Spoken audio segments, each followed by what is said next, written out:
So hip hip huzzah, the OnePlus Nord has officially launched, and at 379 quid it is an affordable-ish way of jumping on that OnePlus bandwagon, seeing what all the fuss is about if you can't quite stretch up to those flagship prices. However, it does have very strong competition because we've seen some great £300 to £400 mid-range mobiles launched in the past just couple of weeks that offer full 5G smarts and great specs for that low asking price. And I'm talking of course about the Oppo Find X2 Lite, the Realme X50 5G and the Motorola Moto G5 Plus. Both the Moto and the Realme here are the cheapest of the bunch at £300, while the OnePlus Nord starts from $379 and the Oppo Find X2 Lite is slightly more expensive at $399. Now I've used all four of these devices as my full-time personal smartphone, and I've got to say I love all four, but which one might be best for you? Well, I'm going to do this side-by-side comparison to see how they stack up in terms of the software, camera tech, performance, everything else you need to know. And for more of the latest greatest tech, please do subscribe and ding that notifications bell. Cheers! Now let's start off by talking size, and the OnePlus Nord and the Oppo Find X2 Lite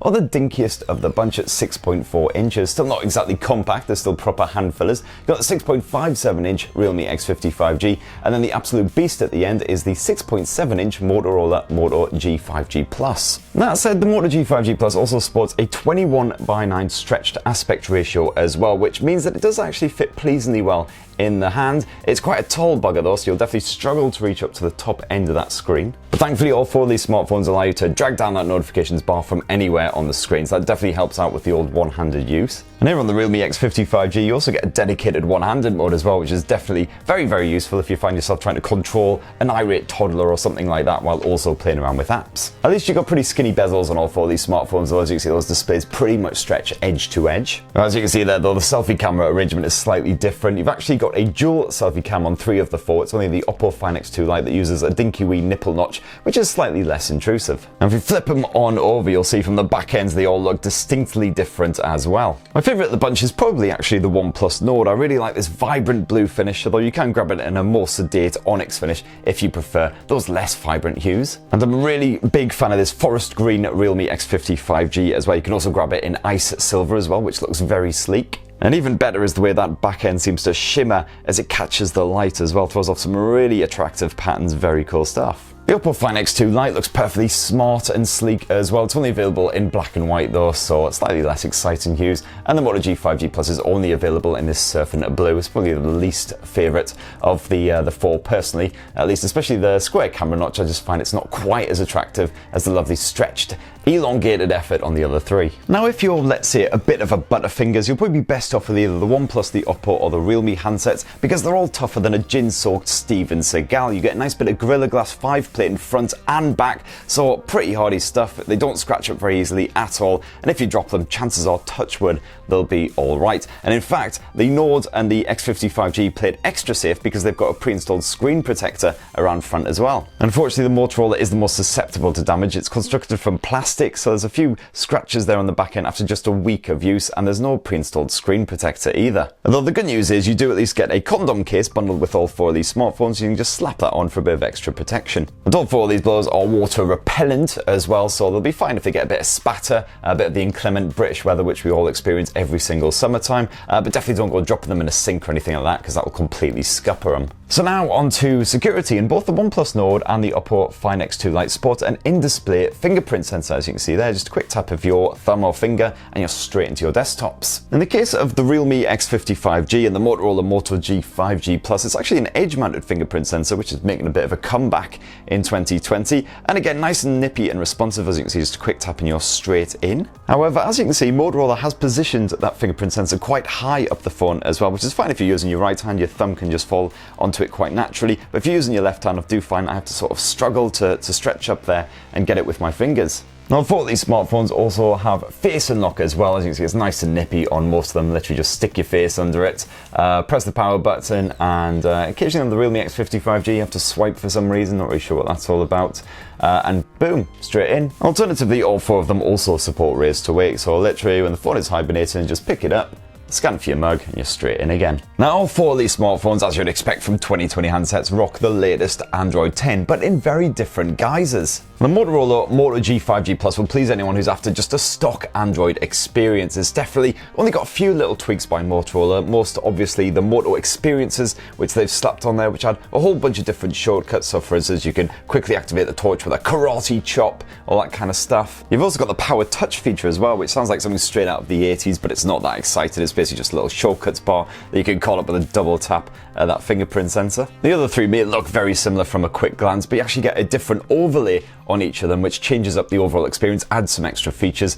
So on the Find X2 Lite, you've actually got ColorOS version 7, which offers a very similar experience to the Realme UI, which is slapped here on the Realme X50 5G. It's essentially the same UI, just with a different name. And you'll certainly notice the difference once you dive on into the settings menu. You'll notice it's a nice streamlined experience here on the Motorola, whereas it's a bit more messy, unfortunately, with ColorOS and Realme UI. Loads and loads of different options, and quite a lot of the good features are sort of buried away. And then last up, you've got the OnePlus Nord with an optimized version of OxygenOS, which is OnePlus's own launcher. And I really like OxygenOS. I find it nice and streamlined. Again, it looks quite a lot like the stock Android experience, so it's not too dissimilar to the Motorola Moto G 5G Plus. Just a few extra bonus features chucked in there. Lots of great customization options. You can probably get this thing set up just the way you like it, from the grids, the icons, the wallpapers, the different colors, all kinds of stuff. But the good news is that all four of these Android smartphones offer all of those best Android 10 features and experiences. So for instance, you've got the dark mode on all four of them. You've got full-on gesture navigation as well, so no need for a pesky navigation bar down below. Now the OnePlus Nord is the only phone in the group to come with an alert slider button on it as well. And as you can see, just a quick flick of this and you can cycle between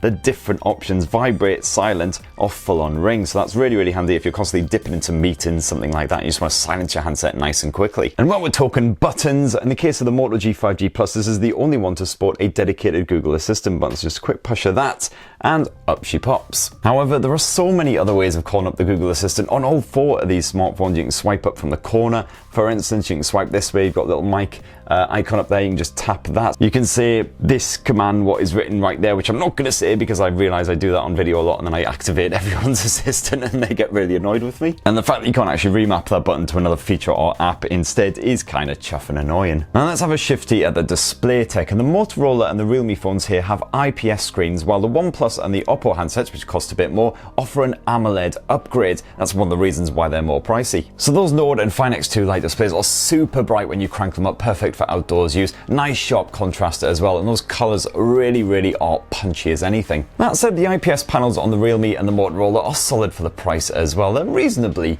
bright, not quite as bright as the AMOLED screens, but the color reproduction is decent too. You've also got full HDR10 Plus support on the OnePlus Nord as well, and surprisingly standard HDR10 support on the Motorola. And this just gives you those more natural looking colors and contrast when you're streaming supported content. Although it works for all of the streaming services on the OnePlus Nord, on the Motorola I found that I could only get it working on Amazon Prime Video. I did find that the Motorola phone was better suited to cinematic playback thanks to its 21:9 stretched aspect ratio, and that also makes it better suited to split screen multitasking as well. It's much easier to, for instance, watch a video up at the top bit of the screen while you're doing something like browsing the web and the rest of it. However, on the flip side, if you watch a lot of just general TV shows and stuff on the Motorola, you'll get some serious pillar boxing, so definitely bear that in mind. The OnePlus Nord and the Motorola Moto G 5G Plus boast a gorgeous, stunning 90Hz refresh rate as well, which you can stick on basically full time, and that just means that everything looks nice and silky smooth when you're flicking around in your apps and your desktops. Of course, Realme had to go one further with the X50 5G and actually spot a 120Hz refresh rate, which is super sublimely sleek. And you can just about notice the difference when you sort of compare a 90 and a 120Hz screen side by side, but either will do the job, to be perfectly fair. And the Oppo Find X2 Lite, despite being the most expensive smartphone in this roundup, it actually only sports a 60Hz display, so it doesn't look quite as smooth, but you know, it's just a nice to have. It's certainly not an essential feature. All four certainly don't disappoint for the audio chops either, though sadly it is just a mono speaker setup on all four of these blowers, all with downward firing mono speakers, so no stereo speaker sexiness, which is a shame. But you've got a sort of form of audio tuning on all four of them. You've got Dolby Atmos support on the Oppo and the Realme. You've got the Dirac audio tuner here on the OnePlus Nord, and it's Moto audio on the Motorola. They all basically do the same thing though. And you've got Bluetooth 5 support on all four as well, but if you want an actual dedicated headphone jack as well, it's just the Oppo Find X2 Lite and the Motorola that will serve you there. Now let's talk performance. The Motorola Moto G 5G Plus sports a Snapdragon 765 chipset, which is pretty good for the price, and it can cope with pretty much anything you throw at it, although I did notice a couple of little stutters and stammers here and there. Usually if I was streaming audio and tried switching apps or hibernating the device, you would get a little pause there. The occasional little bit of app funniness, but nothing too severe. However, on the other three smartphones here, you're upgraded to the Snapdragon 765G, which is better suited to gaming thanks to the boost in the GPU performance. The Oppo and the OnePlus phones come with 8GB of RAM as standard. The Realme offers a choice of 6 or 8 gigs, and that base Moto G 5G Plus comes with just 4 gigs of RAM, so that probably contributes to the occasional wee stutter. However, I could happily game all afternoon on all four of these smartphones, no problem. The likes of PubG Mobile and Call of Duty ran an absolute charm. Although on the Moto G 5G Plus, I found that the detail levels and the frame rate settings as well were particularly limited. And in further good news for gamers, you've got a dedicated gaming mode on all four of these smartphones as well, which offer a very similar experience. You can block notifications, you can give the performance a little bit of boost if you need to, and you can even record your gaming session for posterity as well. And of course you've got full 5G support as well, so a proper bit of future proofing on all four of these handsets as well, for when 5G eventually rolls its merry way across the land to your little neck of the woods. Now let's move on to the highly arousing subject of storage, and on the OnePlus Nord, the Oppo Find X2 Lite and the Realme X50 5G, you get 128 gigs of storage space as standard. You can actually boost that to 256 on the OnePlus Nord as well if you chuck a bit more cash at them. Here on the Motorola, sadly it's 64 gigs as standard, although again you can throw a bit more cash at the mighty Moto in order to boost that to 128 like the other handsets. But you don't even need to do that, because you do actually get full micro SD memory card support here on the Moto G 5G Plus. You can actually boost it by a further, I believe it's 512 gigs. And that's a feature which you do not get, shockingly, in the other three handsets here. Boo. Now let's move on to battery life, and the Motorola certainly impresses the most out of this group, certainly on paper, with its mighty whopping 5000 mAh cell, whereas the others spot closer to a 4000 mAh battery. That said though, I have found that the Motorola is more or less on a par with the Realme X50 5G for battery life. You'll easily get a day and a half out of it, maybe 2 full days if you're sort of a bit more cautious with your use. Find X2 Lite, more or less the same as well. You'll definitely easily get a full day of a really intensive use out of this bad boy. The OnePlus Nord sort of struggling into final place on that one. It tends to drain a little bit faster than the others. All four of these smartphones did have a full charge when I started this comparison. As you can see, the OnePlus Nord is clearly drained faster than the others, but you know what, I haven't struggled with it so far. You'll still get a full day of use out of it. I'm going to put it through some proper torture though ahead of my in-depth OnePlus Nord review, so stay tuned for that. And one highly admirable feature that you get here on the OnePlus Nord that you don't get on the others is the optimized charge, and this just helps to prevent long-term battery damage from overcharging if you're leaving it plugged in all night long. And when it comes to recharging as well, you get nippy 30-watt fast charging on all of these phones except for the Moto G 5G Plus. Motorola's so-called turbocharge effort tops off at just 20 watts. Weak sauce. Now let's have a shifty at the rear camera tech, and as you can see, all four of these smartphones boast a quad lens rear setup, pretty much standard these days in 2020, and all four of them actually have a 48 megapixel primary lens. And all four of these smartphones can actually shoot photos at that full 48 megapixel resolution as well, except for the Motorola again, which tops out at 12 megapixels in the auto mode. And that said, even at 12 megapixels, you still get plenty of detail packed in there, so it looks fine when you throw your snaps up onto a big screen. Color capture is slightly more natural on the Motorola, and you get slightly more vibrant results on the Realme, the OnePlus and the Oppo, even without using any of the color boost features. As for HDR situations, again you'll get different results. The Realme was sadly the weakest at capturing color and tone whenever there was sharp contrast, but you do get more detail in those darker areas on the flip side. The OnePlus and the Oppo are very similar, whereas the Motorola produced the best looking colors, more natural, realistic looking hues, although you do occasionally get slight oversaturation as well. And as well as your 48 megapixel primary shooter, you also get an 8 megapixel ultra wide angle lens on all four of these smartphones. From a pulled out view, you can get more dramatic results. And with this lens, you usually get slightly warmer colors, slightly darker results, but generally they all do the job. And all four also offer various macro lenses and depth sensors as well, just so basically they can all scream quad lens camera on the marketing shenanigans. And of course, you've got a whole heap of special bonus modes on all these smartphones as well. So for instance, all of them come with a portrait mode in order to lock onto your subject, keep them nice and crisp, and just blur out the background with the bokeh style effect. And you've also got a dedicated night mode, or nightscape mode in the case of the OnePlus Nord, on all four of these smartphones as well. It just takes a bunch of different exposure shots and melds them together for brighter results. It works splendid on all four of these handsets as well. You get those nice richer colors, more detail in those darker areas. As for video, where you can shoot up to 4K resolution home footage on all four of these handsets as well. And I've got to say, the Realme X50 5G is definitely the weakest of the bunch. I found that the quality was less great, especially when you're moving and shooting at at the same time, very shaky,